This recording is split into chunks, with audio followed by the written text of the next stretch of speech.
Ukushona kukaThuleleni Shabalala kuqubule imibuzo mayelana nokuthi SASSA iqhubeke kanjani nokumholela imali yesibonelelo sokukhubazeka ngemuva kokushona okuthiwa ibiholwa umalume wakhe. Kepha iziphathimandla zakwa-SASSA zithi ukungabibikho kwesitifiketi sokushona yikhona kwaba imbangela ukuthi ingavaleki imali yakhe yesibonelelo. Ukuthi ukubhaliswa noma kwabantu abasebedlulile emhlabeni kuwumsebenzi wezomnyango wazasekhaya.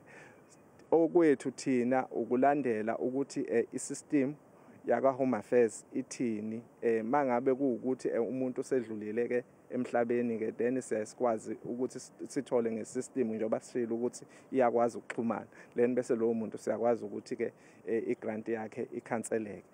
ISASSA ithi lokho kwenziwa ngumalume kaThuleleni kuphambene nomthetho kanti izovula icala lokukhwabanisa njengoba ubeqhubeka nokumholela isibonelelo yize sashona.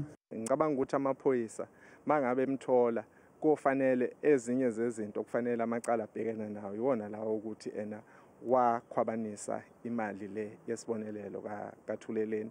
uThuleleni washona ngoNhlaba ngo-2023 uze wabikwa ukuthi ushonile eminyangweni yasekhaya ngoNcwaba kulonyaka. Umndeni usola ukuthi uThuleleni akashonanga ngokugula kepha wabulawa.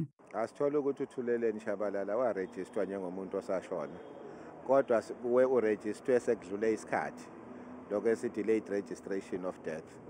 So njengoba arejistwa sekudlule isikhathi uma sithola ukuthi kuthiwa washona washona ngokujwayelekile. Umndeni uthi ufuna ukumbona eboshiwe umalume ngokushona ngesihluku kukaThuleleni.